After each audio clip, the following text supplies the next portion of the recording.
Hello, everyone out there in screen and podcast land. I'm your host, Matt Carter. With us today is Matt Evans. Hey, Matt. Hello. As well as Roy Schlipinski. Hi, Roy. And Hello. Tim Van Claveren. Hey, Tim. Hey.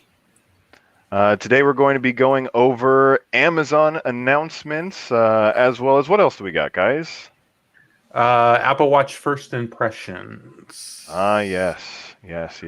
Cool. So what did you guys want to get started with? What is the most exciting news to you guys? I think we should just jump into the first impressions because we got a lot to talk about with the Amazon. So. Fair enough. So who here has a new Apple Watch Series 6? Oh my God. Well, when did you guys get it? Because we're in the season where getting things, new product launches, is really, really difficult. So the fact that you got something without difficulty pre-ordering or ordering is pretty fantastic. Yeah, so I got mine on Thursday. Roy actually got his on Friday. It actually came on Wednesday, though. But he had it shipped to my house because he was worried about it being stolen from his porch. So, and so I gave it to him I met up with him on Friday and gave it to him. And before he left the parking lot, he was already restoring his Apple Watch to the new. Well, it takes a while to sync up to your phone and load all the apps up. So I'm like, okay, I'm going to get this process started, and then I'm going to drive home. And by the time I get home, it'll be started up enough that I can start using it. Yeah, you want to start before you have to actually use the thing while you're doing something else or distracted. You don't want to. Exactly. Yeah. Apparently, I'm just as bad as Matt. He is. I do the same crazy things too. I open everything in the car as soon as I get it. So. Oh yeah, if I get like a new tech thing that I can touch, not while driving, of course, because that would be wrong. That I can, I don't know, get set up or something, so I have it when I'm at home and I can relax and like play around with it. Totally gonna do that. Yeah, exactly. But not while driving, because that's probably illegal. It is. Yeah. Yep. Very illegal. So. Go ahead. Yeah. Yeah, no, I was just going to say, so both of you have it now. You've had it for a couple days. What have you guys noticed that is your favorite feature about it so far? I'm curious what kind of like bands you guys got, and what Apple Watches did you get? Yeah, so I just got the regular one. I got the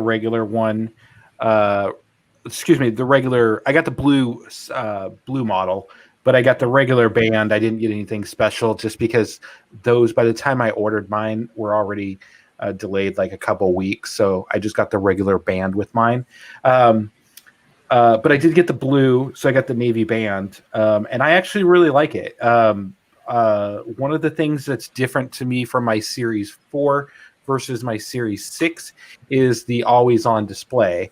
And this is where Roy and I kind of... don't always see eye to eye. He likes always on displays, and I more or less don't necessarily like always on displays. I like to be able to just look up and glance at it, but I don't like that it's always on. Not just because it wastes the battery, but just because I don't know. I just like the clean black layout of it with my arms down instead of always showing the time. So you've had it for a little bit now with it always on. Yes. Has it distracted you at all when you're like moving around? I do. I get distracted like when I'm sitting watching TV. I get a little distracted because I see it.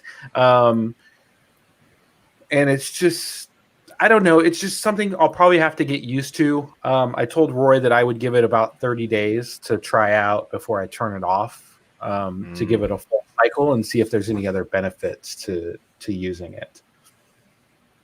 Cool. That way you'll probably save little bits of battery life also. Because I heard the battery is slightly bigger in this one, or at least with the optimizations that they have, you still get it's more pretty long. Okay. I don't think the battery is any bigger than it was, but because they didn't really increase the size of it at all. They might have shrunk some of the components inside of it, but for the most part. I think it's just optimization and stuff like that. One of the cool features that I do like in it, though, is the fast charging. I don't really get a lot of use out of this other than Roy does, but it is a good option to have, if you forget to charge your watch, because there is sometimes when I'll put it on the charger and it'll kind of get it. I'll think it's charging, but it's not charging. So when I go to work, if I ever do end up going back into the office, then I could actually charge it at my desk and not have to sit there and wait forever. And the fast charging charges the watch up to like 50% within like an hour or something like that. Is that what it is? I'll look up the stat. I don't remember the exact stats, but what Matt said, like I'm getting a lot of usage out of the fast charge. One of the cool things about Watch OS 7 is that you now have the ability to have sleep tracking. So I've been using the sleep tracking, but of course, while I'm sleeping, my watch is not charging because it's on my wrist. So what I do is I get up in the morning, get ready for work, and I have Apple Watch charger in my car. So I charge it while I'm driving to work, and I charge it while I'm driving home from work. And I don't think I've ever actually had my watch dip below 40%, even with the always on these last few days. So, the quick charge does enough to keep me charged enough to last overnight. Obviously, my watch is not doing a whole lot overnight. Turns the display off and whatnot. But the fast charging is definitely come in handy. I've done charging of my watch in my car on days that I forgot to charge my watch overnight, and it is definitely not nearly as efficient as this new Series 6 is. Do you find that you get distracted by having the always-on display also? Is that bothering you at all? Because No, Matt said that you actually enjoy it. So one of the times that I think that Matt will probably find this more useful than not is when he goes back to work versus being at home.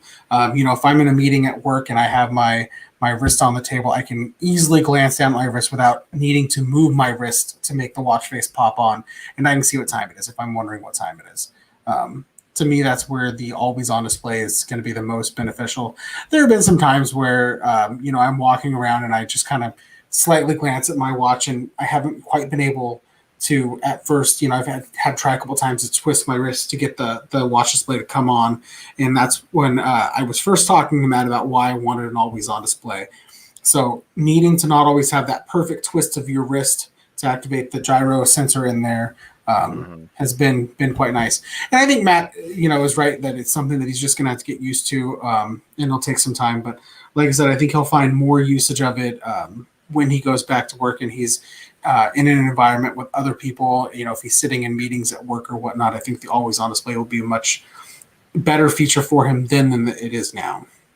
I see. Okay. I wonder how much like the wrist jiggle is going to go away. Like you'll be able to tell who has what series watch by like how much they have to finagle their wrist to see. But did you guys like encounter any difficulties in the previous series watches, like trying to see what time it was? The Series 5 has always on display. The Series 4 doesn't. That was like one of the only new features I think that it was literally the only new feature. Yeah, from Series 4 to Series 5, I think. I don't remember anything else that is really noteworthy about that. But what was the second half of your question? I'm sorry. If you had any difficulties with the previous series Apple Watches trying to view the time, because I know with my Samsung I have to like. I have to shake it a little bit.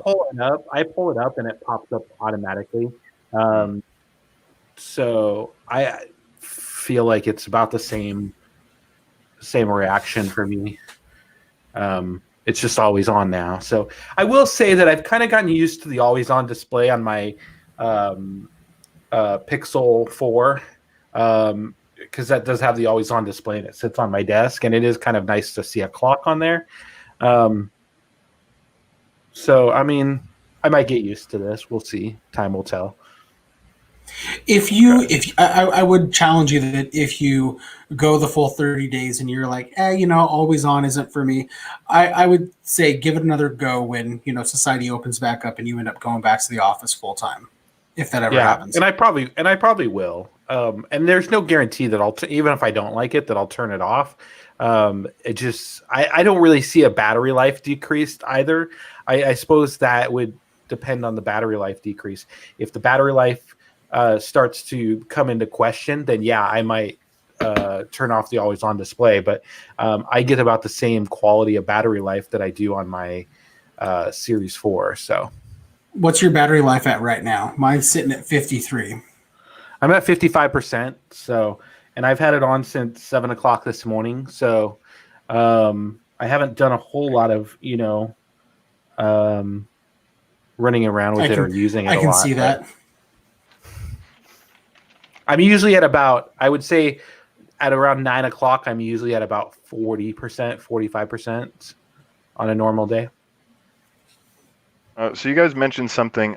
So the always on display and battery lifetime, are you guys worried about like battery leak from an always on display? That's not something that I'm super familiar with. I usually turn my always on displays off just because I want maximum battery life, and I also don't want it to be ticking away at my battery over time and maybe draining the maximum capacity of my battery and my battery's like longevity.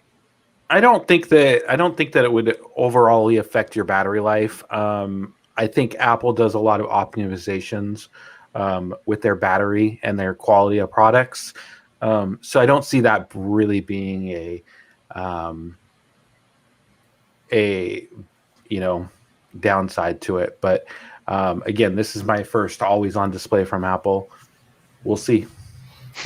The way I see it is if we can go a full day of usage and only, take away half of our battery life, if we got to the point where, the battery has degraded so much from, over usage with the always on display or whatnot, can always just turn that feature off. It's definitely not a necessary feature that makes the watch work. This day Apple Watches, get replaced every year to 2 years anyway, based on features that come out. Like Matt said, last year's new feature was literally just the always on display. Whereas the year before that they had increased screen size, and the year before that they had introduced cellular models. So, usually Apple has done a good job of coming out with good enough features every year to make the Apple Watch worth upgrading. It was just last year, I'm not sure what they. I don't think anybody's sure what happened last year. They didn't up the processor. They didn't up the battery size. Did they? I don't know if they upgraded the battery size. They definitely didn't upgrade the processor. It was literally just the always on display. I cannot think of a single feature that got introduced other than the always on display. I usually upgrade every year, but that was the year when I said no, it's not worth it. Like, it's not worth spending $400 on or $500 on a new watch. It just didn't make sense. So that sounds very. And this is coming from the guy that went from the 10 to the 10s, which really was also not a huge upgrade, except for maybe a slightly better camera. Well, no, I did go from the 10s to the 10S. Oh, you went with the Max. That's right. I did go with the Max model, so I got the bigger size screen because it wasn't that big, but I did go with the bigger size screen. Quote him, it's this big. This year, I have a question for Roy. So, do you like because you got the Nike version of the Apple Watch, and you got it because of the watch faces, but you said you don't use the watch faces. So show you guys really quick. I got the Pride band on. The only watch face that I think looks good is that watch. Oh, gosh darn it. See if I can make this work. It's that watch face right there. It's the Pride face, and it goes really well with the Apple Watch Pride. And I know you can barely see the colors that are in there. But if you've not looked up the Apple Watch Nike Sport Band Pride Edition, that watch face just goes really good with it. The rest of them, I've been playing around with the. We lost Roy again, I think. We lost Roy. He's frozen. I wonder if we'll get two Roys this time. Yeah. I wanted to ask with the Sure. Apple Watch, since it's an always on display, is there any, I don't know if Apple's just talked about anything with possible screen burn-in. Is that ever, is that possibility with Apple screens? I have not seen it at all, but I don't think it's an issue. I haven't read about anybody having screen burns on the Series 5, so I would assume that it's probably I would assume that it's probably not an issue. Yeah. And I would assume Apple would figure something out to where it would play something on the screen. 'Cause I know if you play static on the screen for like a little bit, it'll typically fix screen burn-ins that happen. Yeah. So I haven't really. I mean, I've only had it a few days, so I haven't really noticed it. But yeah, I guess time will tell. But I think overall, I think it's been pretty normal. So. And it's an OLED screen, which doesn't have really high rates of burn-in under like general use. So you'd have to probably have it on like maximum brightness for like 24, 48, or 36 hours or something like that before you're going to even see like a hint of burnout. And if you're, I don't know, looking at your watch at least once a day, that probably, I don't know, refreshes or makes it not as, makes the screen burn-in not as big of a possibility. Yeah, no, I agree. Welcome back, Roy. Can he hear Just us? having some internet issues over here, obviously. Well, maybe the product we're going to talk about a little bit later might help you. Yeah. You know what? Matt has a product similar to that, and obviously I need to do something like that because I don't know what's going on with my internet right now. So we have an IT guy on our team. You could ask him. I would actually love that because I need a new router myself. So I think we should just jump right into the next topic because I think we've covered the Series 6. Yeah, I don't. Yeah. So the next topic is basically just all the crap that Amazon announced, like all on the same day. Let's see here. They have. Let me pull up the page that disappeared. Okay. Oh no, I got rid And of since it. Roy's having issues, I think we should just go right into the Wi-Fi. The Wi-Fi. Okay. Thanks. So Amazon announced the new Eero 6 Series Mesh Wi-Fi system. And it's a mesh Wi-Fi system, which I don't have too much experience with. A mesh Wi-Fi system is you have one singular main router, as far as I'm aware, that you plug your internet into, and then you have base stations or pods that you can distribute throughout your house that kind of just create a cloud of internet in the intersection of all of these pods. Yeah, so I have right? I have a mesh system. Tim, do you have a mesh system? I don't. You live in an apartment just like me, but I do have a mesh system, and I just get such horrible quality with the number of signals that are going around. So I got the mesh system just for that fact. I have a hub in my office, and I have a hub in the living room, and I don't have any dead zones. Like I live in a small 2-bedroom apartment, but at the same time, like it's not. I just like if I take that hub away, I get connection issues, kind of like what Roy's having, and everything kind of just drops off. So I invested in the mesh system from Amazon, and that's what I've been using, and it seems to be working great. So you have one of the previous generation Aero systems? No, it's a Google system. Google system. Gotcha. Google router, yeah. It's a Google router. So it's the first generation Google router. It's now made by Nest. It's now called the Nest Wi-Fi, but it was called Google Wi-Fi prior to that. Okay. But I'm kind of interested in the I'm kind of interested in the Amazon version because it includes Wi-Fi 6, which is the newer technology. Do you know what speeds Wi-Fi 6 goes at? I bought a new motherboard and was doing some research on parts, and I found that the motherboard that I wound up getting, which has Wi-Fi built in, had the latest version of Wi-Fi, which I legit didn't know existed. Like, it came out, and I hadn't heard many people talking about it or heard it featured, so I don't even know what speeds it goes up to. Yeah, so I don't have a Wi-Fi 6 system now. I did before, but I was thinking about upgrading my Google, and so I tested another one from Netgear, and I got up to about 600 megabytes on a speed test, and then prior to that, with my Google system, I get about 400 to 500. So I think I just get better quality of signal, though, strength. Tim can probably answer a little more about that.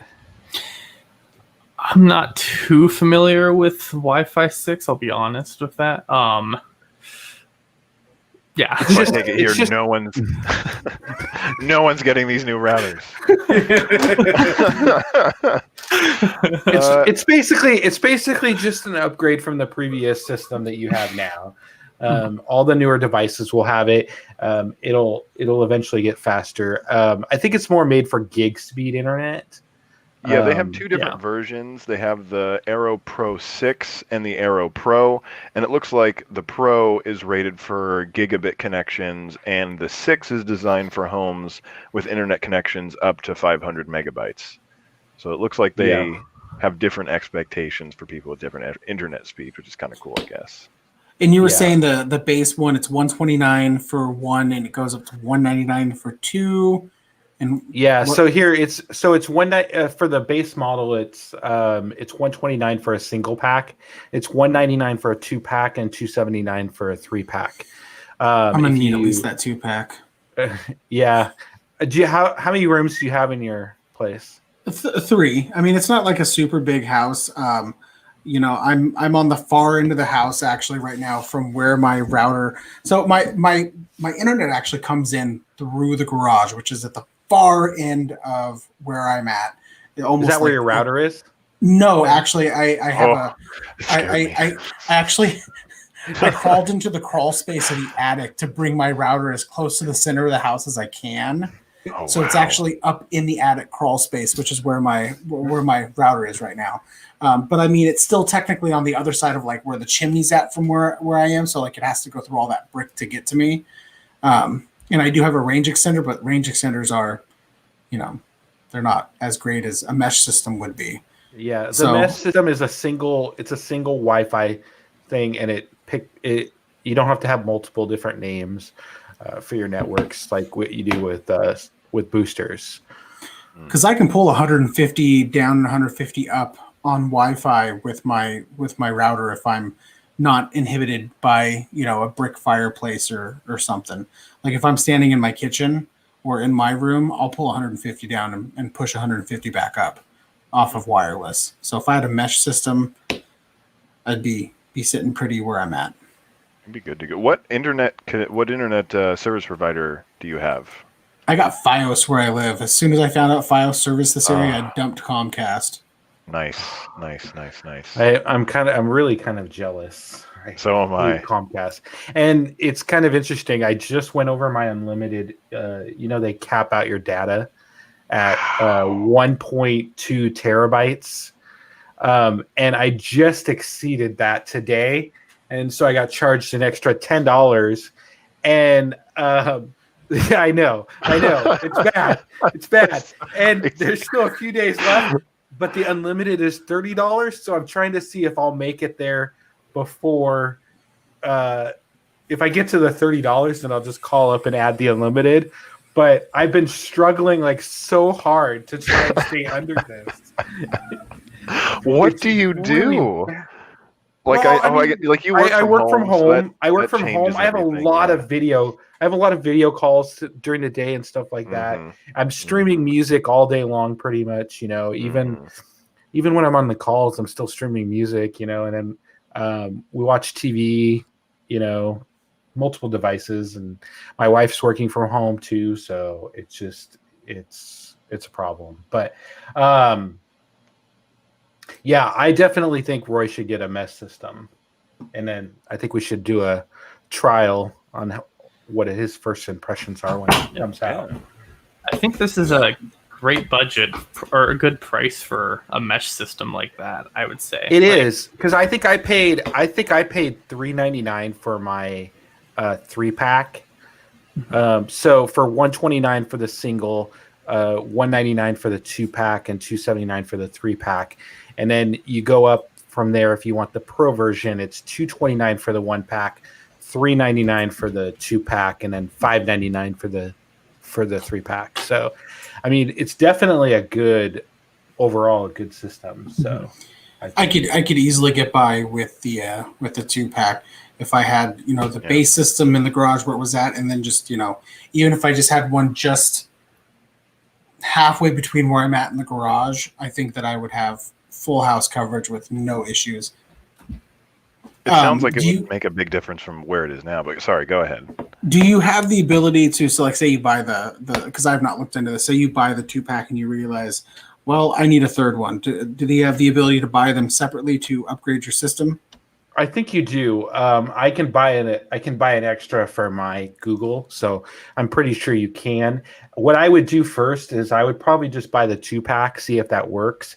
If that doesn't work, then I would just exchange that and buy the 3-pack, because it'll probably be a little cheaper for you if you bundle it into that thing. Like I said, I have a third one that sits in the closet that I don't use, but yeah, I definitely think you should start with the 2-pack, because I think overall your size quality. And then they have some suggestions on their website you can look up for your square footage. If you know your square footage, they can recommend what you do. Just living in an apartment, though, there's a lot of Wi-Fi signals, because everybody in there has their own Wi-Fi, and it just it slows everything down for me, because everybody's got these signals going across. So having a mesh system really helped with that. So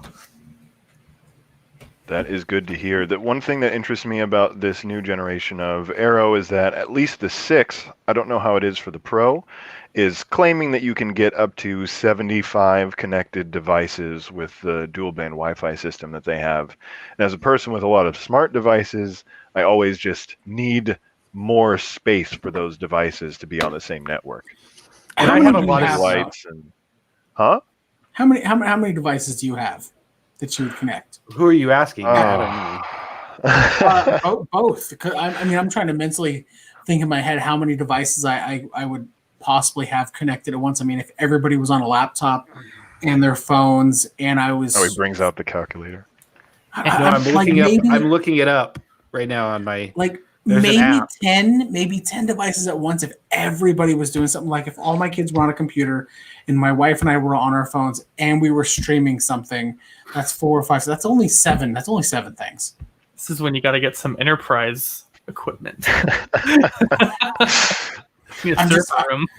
Like you said, the base model, you can connect, what was it, 70, 72, 76?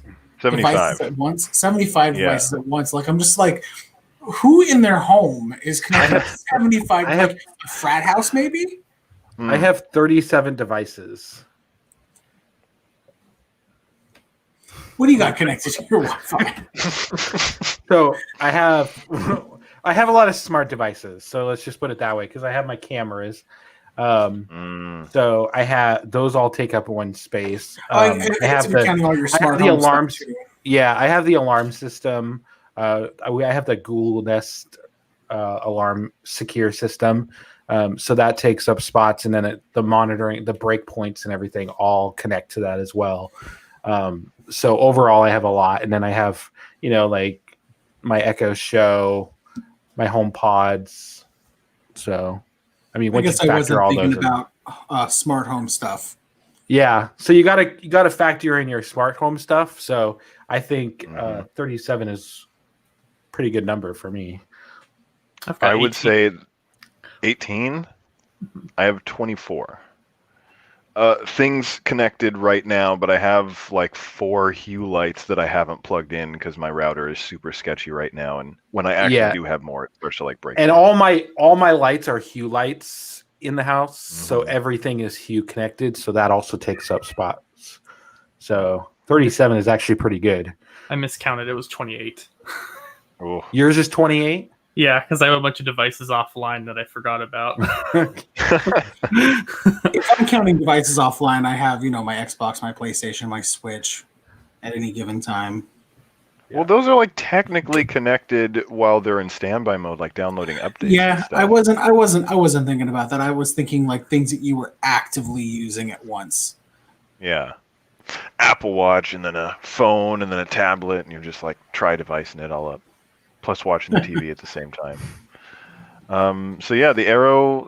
It sounds like we need to get Roy some Aero pods so we can talk about them. Amazon, if you're listening and you want to send Roy some products for a test review, Can we acknowledge that calling because you said AeroPod and like all I think was like AirPod and I'm like that is not a good naming technique right there. Mom, I want AirPod for Christmas. Oh, okay. Goes and gets like the kids some mesh Wi-Fi system for the AirPod Pros. I want a Switch for Christmas. Okay, you're getting a network Switch versus a Oh no, Eero just sounds wrong, doesn't it? Like I don't want to say Eero. I want a Xbox Series X for Christmas. Well, here's your Xbox One X. Oh my god, so bad. The day after we talked about it. Okay, so I think we can give the kids a little bit benefit of the doubt that they're probably going to have links to all this stuff, and they're going to give them to their mom or parents to purchase for them. I don't think they're just going to say, "Mom, I just want AirPods." You would say that, but then look how much the Xbox One X went up in percentage of how much it was sold the day that the Xbox Series X went on pre-order.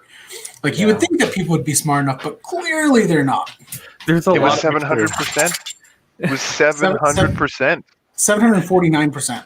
749%. You know the confusion everyone's gonna have when their Xbox arrives the day, like 3 days after ordering it, and then like, oh, I thought this was supposed to come out in November, and then oh, it's here.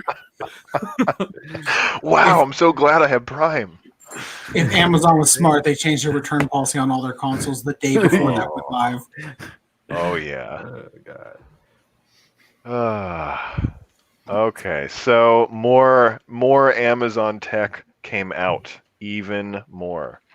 So they announced a suite of Echoes, a new baseline Echo, which is the 4th generation, and like a new dot with a clock, and something called Dot Kids, like Echo Dot Kids, which I haven't seen yet, and the Echo Show 10, which I think looks really, really cool, and as well as like, well, so those are all the Echo products. Did I miss one? Because they just announced so many. Let me double check. No, I think that was it. Yeah, that's everything I saw. I'm looking at. I love that new sphere design.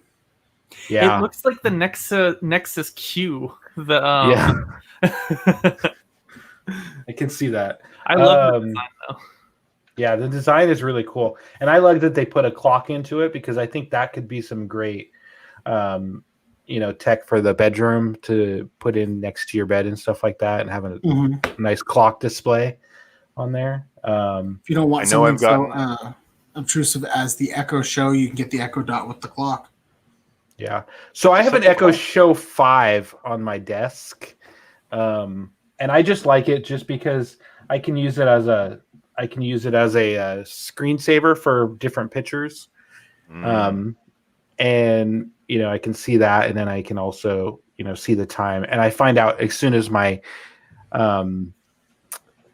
deliveries arrive too, because it pops up and says your deliveries have been delivered, so I can run. Are you sure you don't just want a picture frame and your Apple Watch? You really want the Echo Show for both of those things? Well, I already have the Echo Show. I have an Echo Show 5.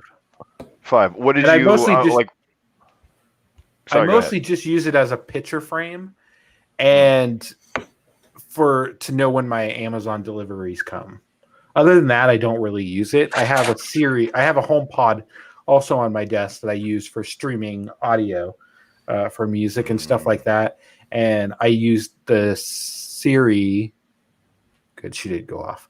I use the Siri for controlling my smart home as well. So, would you consider upgrading to this Echo Show? Because it's going to be $249.99 for the Echo Show 10, and they bumped up the resolution. Too pricey? Yeah, the Echo Show 5 is only $85 right now. That's a pretty good deal. Yeah. And like I said, I don't use it. Like, I'm not going to sit there and watch Netflix on my Echo Show, or anything like that. So the most that I use it for is to find out when my deliveries come. Occasionally, I'll set a timer on there, but yeah. You don't just tell Siri to set a timer for you? That's what I do. Well, and I do that sometimes too, but like, I do like that it shows on the screen how much time is left. So, for example, we have a puppy, and we got her during quarantine, so we've been working on house training her and stuff like that. Oh. And one of the things that we got for her is it's a little square that goes on the door, and it's like a doorbell for her. So when she goes to the door, she rings the doorbell and says that she needs to go outside. But we're kind of at that phase now where she always wants to be outside. So she always goes over there and rings the doorbell, and then we take her out. She doesn't do anything. We bring her back in, and then she rings it 5 minutes later and stuff like that. So I use the timer a lot during the day. When I unplug it, I'll set the timer for an hour, and then I'll take her out after that hour again, so that I don't have to sit there and listen to the dinging all day long.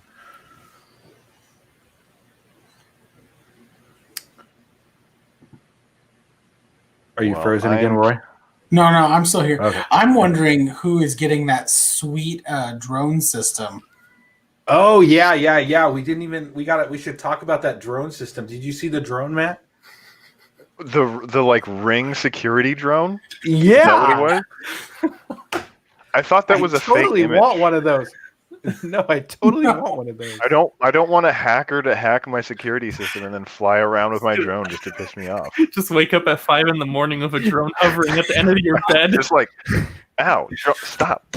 And you know what's going to happen. Somebody's going to get hacked, and that's going to happen. It's inevitable. It's definitely going to happen. You were the one that sent that to me, Tim, I think, originally. I think Tim sent it out in the Slack chat originally, but I first thought it was a joke, and then I'm like, oh, I guess it's not. But Amazon's in the drone business. Like, they want to deliver packages by drone. So, like, why not have a security system for drone? What I would like to see is one that flies around outside my building. Okay, that's like a security drone that's just monitoring your property. Yeah. If you lived on a big property, you could just have that drone like circling your property. I really want to see a coordinated hack to where someone hacks all of them at the same time, to where they all leave at the same. Just you view all these. Oh my God. Just fly away. I had thought originally that it was an outdoor security system until one of you guys had said that it was indoor, and I'm trying to imagine a security system drone flying around in my house, and it's just like there's not enough room to navigate a drone successfully in this house. Do you remember when we were?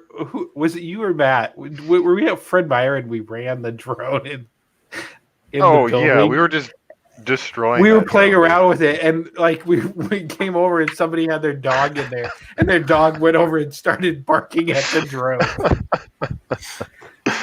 How loud is the drone? Is it loud? Like, are you just gonna hear like really loud?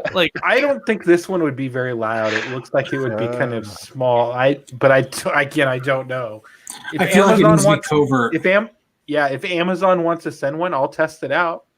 I absolutely will. Gosh, I need to see a picture of this because Nest. It was a It was a Ring. Ring doorbell. Ring drone. Ring drone. Oh, there it is. Oh my goodness, this is like Isn't that Blade awesome? Runner. It even has its own little docking station that it goes back. And is And it it's automated? not good looking. Like it has to be. No, it's. I don't know. I actually do like the look. Now that I know it's a drone, I actually like that it looks terrible. Like watching it fly in the demo video, it just looks so out of place. You just know that this, like, if you're looking through the window and then you see this horrible monolith flying through the air, you're like, oh, they've got the drone. I guess we're done here. It's defeated us before we've even entered. I don't know. Is it just? I just imagine someone that is a thief that doesn't follow technology, doesn't know what any of that is, breaks into a house and it's just, what is that? Like, just run away. Just get the security almost- drone to do a lap around your house every 15 minutes while you're at work.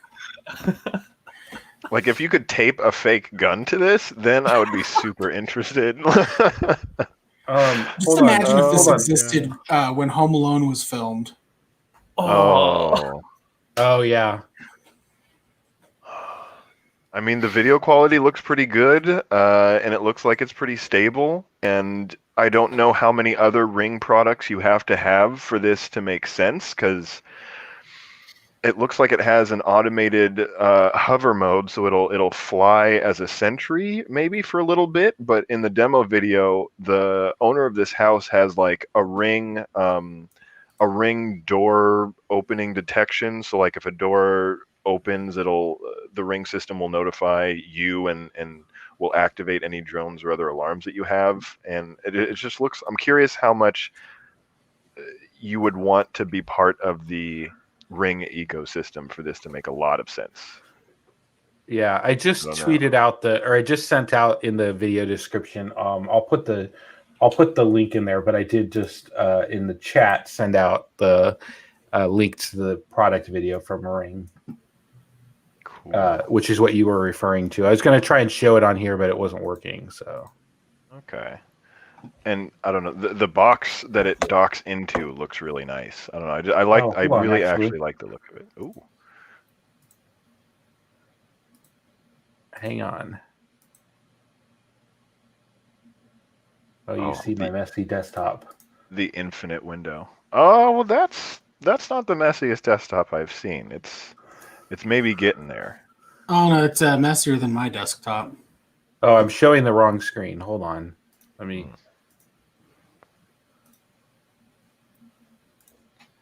Well, I want everybody else to see this, but if you can't get it, at the very least, they'll have access to it. And I don't actually know how much this is.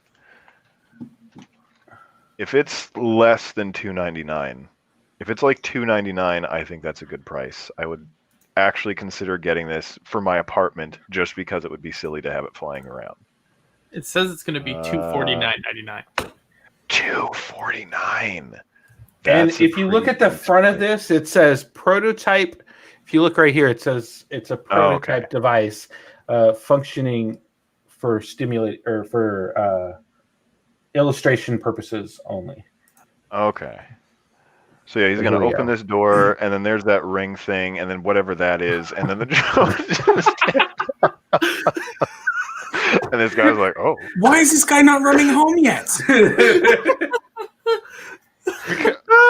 Oh, yeah. So good. It's so terrifying. It's fantastic. Scary. Your dog's my God. pets, they're just going to be freaking out. That's exactly how I expect the entire interaction to go. The guy wouldn't like swat it out of the air or anything. That little thing's so intimidating. I don't know, dude. It might have a laser. I've played Halo. So people listening on the podcast, I'll put this link for this video in the description so you can go back and check it out. Yeah. Because obviously we showed it here, but people listening on the podcast aren't going to be able to. Probably should have narrated that a little bit. We'll do that next time. Yeah. One last thing that I'll say is you guys mentioned like pets, I think. I heard pets, and then I Yep. imagined cats jumping off of the kitchen counter that was in the video, just trying to like jump on or take this thing down. I can't wait for the videos for that. Oh, that's coming. YouTube, 1 month after this is released, there'll be a whole playlist of a compilation. So good. Oh, man. Oh, Good my job, God. Ring. Great meme All right. product. Thank you. So I think we should talk about the next topic, Amazon Prime Day, October 13th and 14th. It's coming up soon. What is left for this year? I mean, the internet will explode. It's 2020. Every Prime Day so far has been insane and bigger and more extravagant than the year before. And this year, more people have learned how to shop online. So I just and I feel like it's gonna be it's gonna be massive. And with the recent, well, obviously with the pandemic still going on, they canceled the original Prime Day, which I think was supposed to be in July, and they pushed it out to October. I'm still getting my packages somewhat on time, but like I have gotten things late. So I think we might see good discount deals, but I don't know that the shipping is going to be on par with everything, because I still tend to get packages delivered late sometimes. I mean, the only issue I had was when like lockdown first happened, and Amazon was like, "Oh, we're only gonna, we're gonna prioritize, essential things first." And basically anything that I want off Amazon, they're like, "Yeah, we'll get it to you in like a month." Yeah.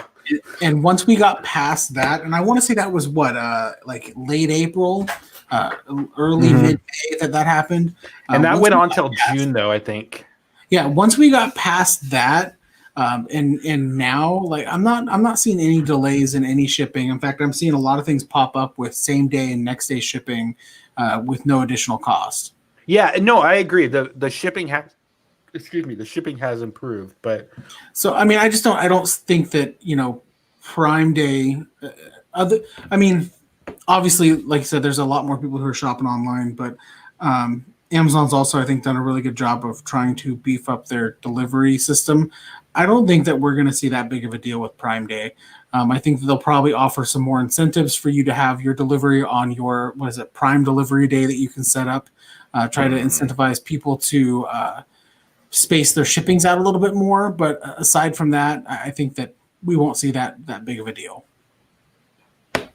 And from previous Prime Days, my experience has been that Amazon always like not ramps up their hiring, but always has extra staff for making sure that those orders get out on time and in the days that they say they will. Because Prime Day is also one of the days that they use to farm people into the Prime system.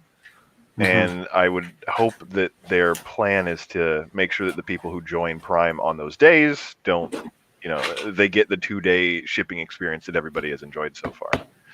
Yeah. And they've been hiring. I mean, they've been hiring nonstop through the pandemic and everything and stuff like that. Like, I see ads all the time, in Google searches, Amazon's hiring, click here. So they're definitely ramping up. So hopefully, and again, I live on an island. It may not even be Amazon. It may just be the postal service. Just because lots been going on with the postal service lately. There's also that to contend with. Also, right now it looks like Amazon is having a small promotion where if you shop US-based small businesses from September 28th to October 12th, if you spend $10 on select small business products, you earn $10 to spend on Prime Day. And there's a page on Amazon that you can go to see all the categories and small business owners that you can shop with to get basically a $10 credit for Prime Day. So if there's anything that you want right now that's about $10, you'll technically get it for free, and you'll have $10 to go even further on discount Prime Day. Nice. which I will give you guys the link to that. Yeah, I don't. Is there anything that you guys even have? Any category of things that you'll be shopping for, Roy, besides routers? I don't know. I mean, I'll see what the Prime Day offerings are. There's nothing that I can think of that I'm in a huge market for at the current moment, other than a new mesh system. I need some socks. I need some good socks on Amazon. There's a place that has a good Black Friday sock sale every year that I've heard of.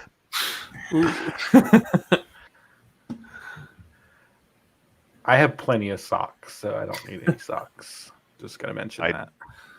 Just if I buy more socks, my wife is gonna kill me. So. What about shoes? You've got to buy more shoes. Gotta have socks. Actually, so I don't know if you guys noticed, but the TV is gone. Did you guys notice that there used to be a TV behind there? Didn't notice that at all. Was it mounted to the wall, right? You can't even tell it was there anymore. I patched the holes and everything. I moved the TV above my desk now. So I'm just sitting at my desk more often, and I like to stream music, and I just really haven't been using the TV itself back there. Or when I am using it, I'm always turning around. So I put it right above my desk. But Roy said shoes. I'm actually going to redo this whole wall, I think, and I'm going to categorize like some of my Star Wars shoes and Batman shoes and some of that over there on that wall. That'll be cool. So I think that will be exciting. I'd love to see. That's a good use for that space. Yeah, like in progress pictures would be cool to see. Like your selection process for which shoes make the cut. Make the cut, yeah. The Star Wars shoes will definitely be up there. There's 2 versions of Star Wars shoes that are going to go up, and then I have some Batman shoes and my Rubik's Cube shoes. Make a series on TikTok about it. I was about to say this would be a perfect TikTok video. This would be a perfect TikTok video. So, just going to mention everybody that TikTok is saved right now. The judge approved a temporary restraining order from removing it from the App Store. So it's here for now until the trial goes through. But it's not going to be banned for right now, at least. The Trump administration originally had tentatively agreed to the deal with the U.S. Data partners, but then I guess something must have fallen through because they were set to ban it again on Tuesday night. So and it got saved like at the 11th hour too. Yeah, I mean they heard oral arguments in the morning that day, and then the judge reflected on it and then made his ruling later that day. And then I tweeted out this earlier on the Goopply Twitter account, but the judge in the Epic versus Apple has refused to allow Fortnite back into the App Store again. They, of course, again, asked the judge to reconsider and has recommended that the case go to trial by jury. So, wow, that's the latest Fortnite news. Just need to get a bunch of people that are not Fortnite players. Good luck, Epic. That's all I have to say.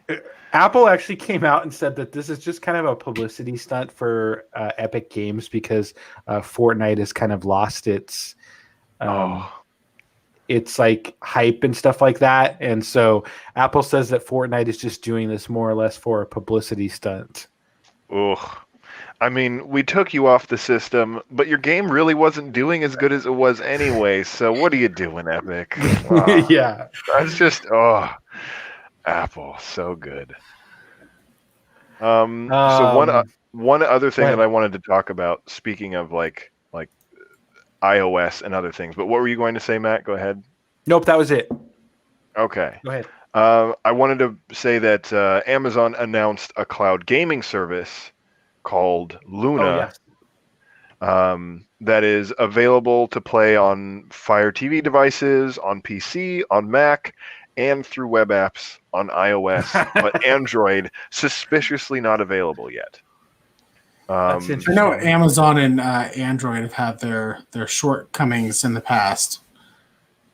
That's true. Like you couldn't get Chromecasts on Amazon.com, which I actually don't know if that's still true. And you couldn't get Apple TVs off of there either. And I think they kind of reached an agreement, but I wonder if you're right, if Amazon has. Yeah, there for a while you couldn't stream Amazon off of Chromecast, and you couldn't stream stuff from Google off of Amazon, or you can stream Amazon off Chromecast. You couldn't stream anything from Google off of Fire Stick.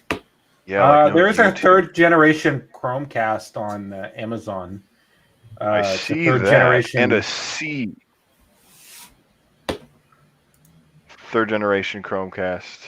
Yeah. And there's way more third party Chromecast like dongles than I thought could have existed. There's so many. There's a lot. It's actually worth looking at because I didn't know that they existed. But anyways, so Luna sounds interesting because it's going to be like $5.99 a month during the early access period, and a couple of the games that they have right now during the early access are interesting because they have Resident Evil 7, which was a really good game, Control, which is a pretty interesting experience on the PC. Like you can get the graphics to look really good, and I'm curious what it will look like on Amazon's streaming platform. They say that they'll be able to do 4K 60 FPS, which is pretty awesome for cloud gaming. And since Amazon owns Twitch, it looks like you'll be able to, while watching Twitch or watching streamers stream some game, if it's a Luna game, you'll be able to jump into it immediately right from within the Twitch app and start playing. Nice. And it looks. No, go ahead. I was just going to say, it looks like they've come out with, or they're going to come out with an Amazon Luna controller, which is going to be $49.99, and it is going to connect to your Wi-Fi network rather than any device to kind of, because like if you connect it directly to a device with like Bluetooth or something, it'll be like a Bluetooth controller connected to your device, which has latency, and then the Bluetooth controller and the device have to wait for your Wi-Fi network and its latency to stream the game. So like the Google Stadia controller, and now it looks like the Amazon Luna controller are both connecting just to the Wi-Fi network and are going to have some interplay between the game, like what you're playing, and the Amazon services, which is pretty cool. I wonder if this is just their way of stopping you from using a third-party Bluetooth controller. Like, I wonder how much the latency really matters. Like, how much latency is there going to be? Because, I mean, you use any wireless controller, there's going to be latency. You have some people who are hardcore, I will never use a wireless mouse and wireless keyboard or wireless gaming controller because there's latency there.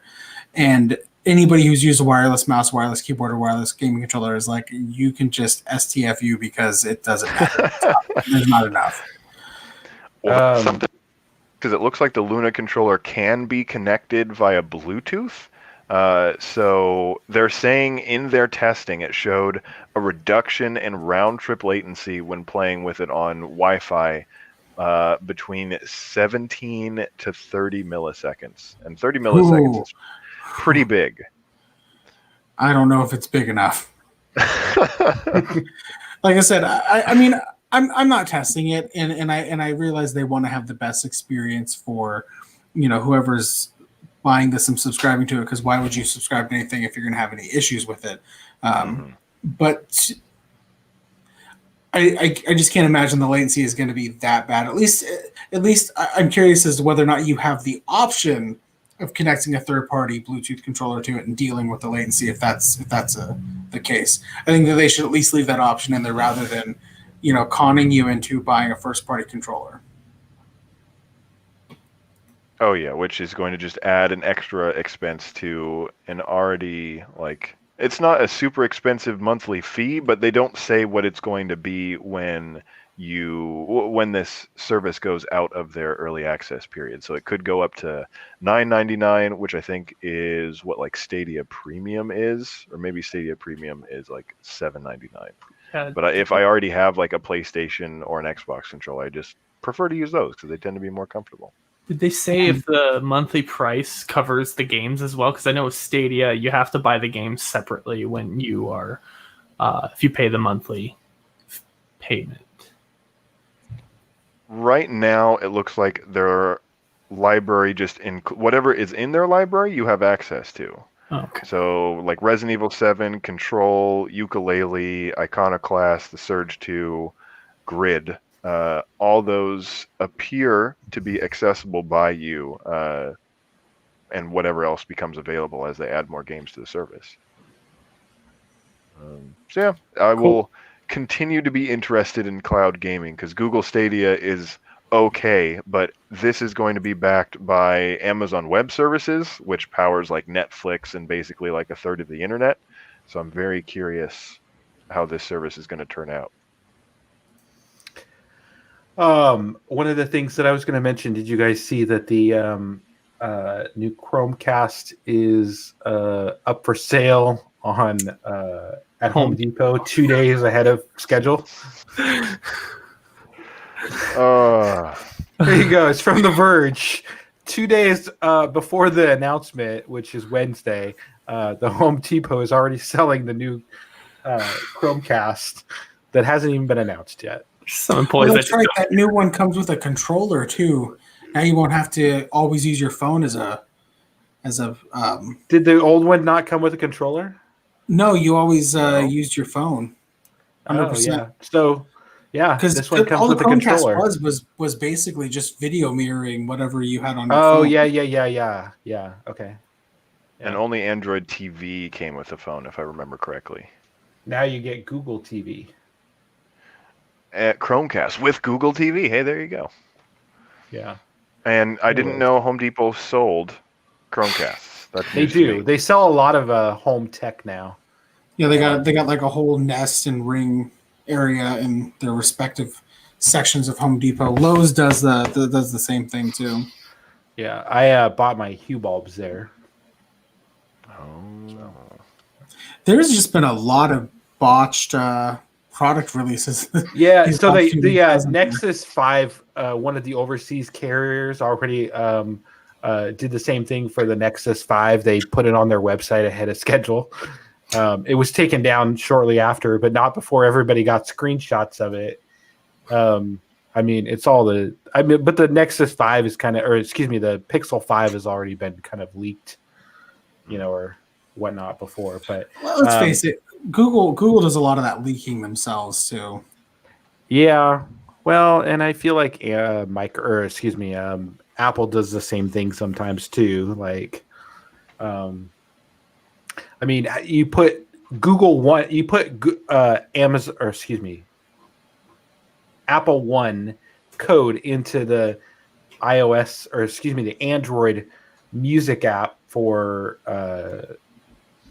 Apple Music ahead of time before the event, and you don't think that that's going to be a big thing. Like, reverse coders are going to find it. Like, Definitely. If it's in your app, they will find Apple One.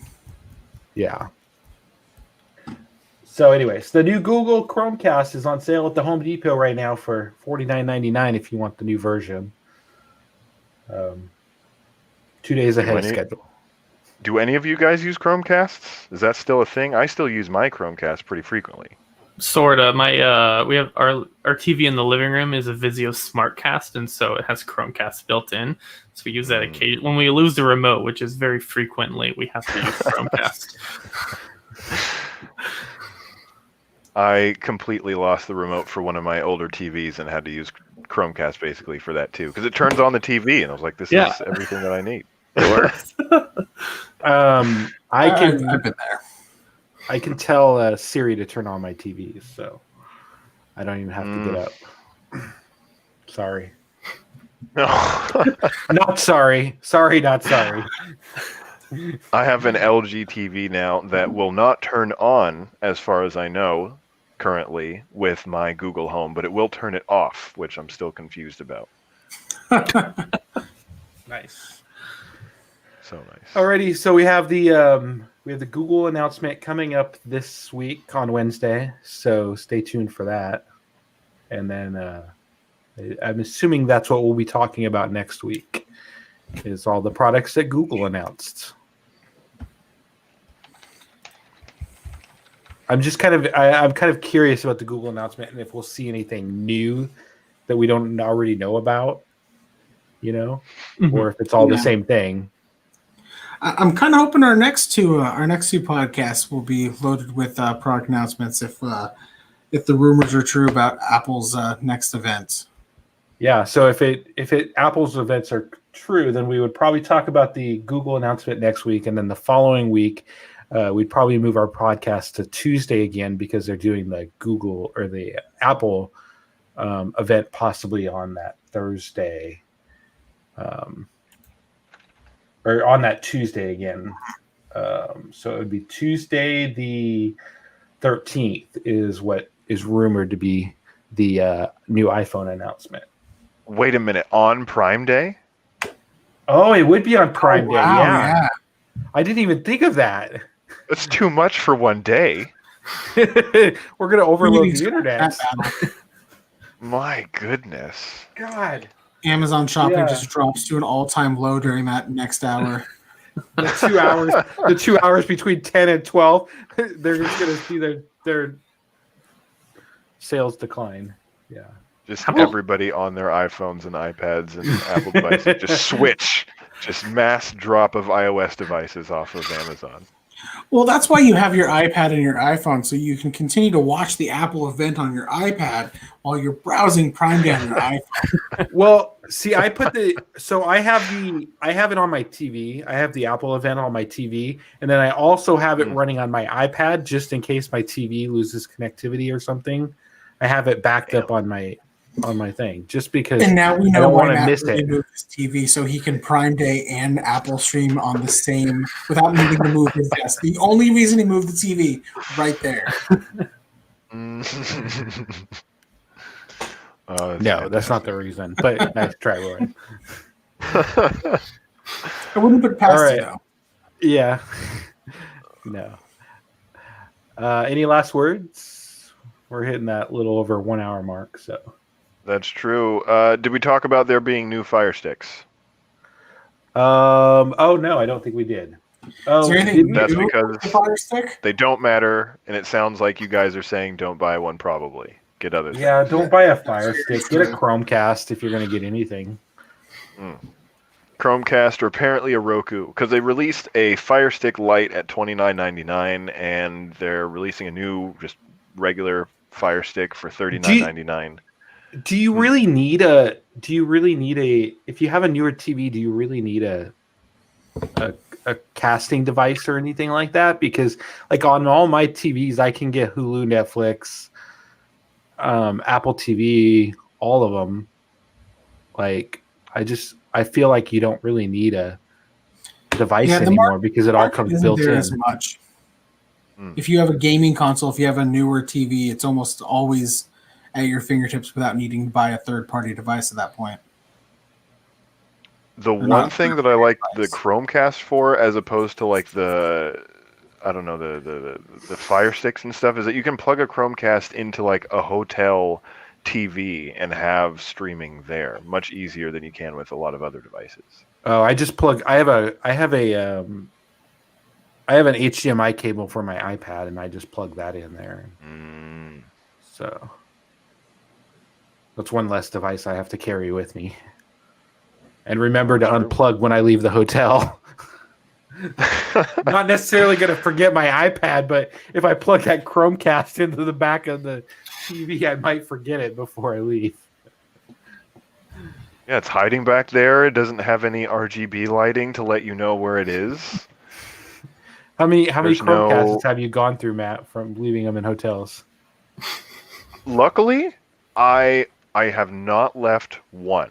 I have not left one Nice. Chromecast, and I have two I have 2 Chromecasts that I take with me. Well, I have 2 Chromecasts that I alternate taking with me because one of them is, I don't know, kind of slow and dying. So I'm like pacing it out until it finally dies.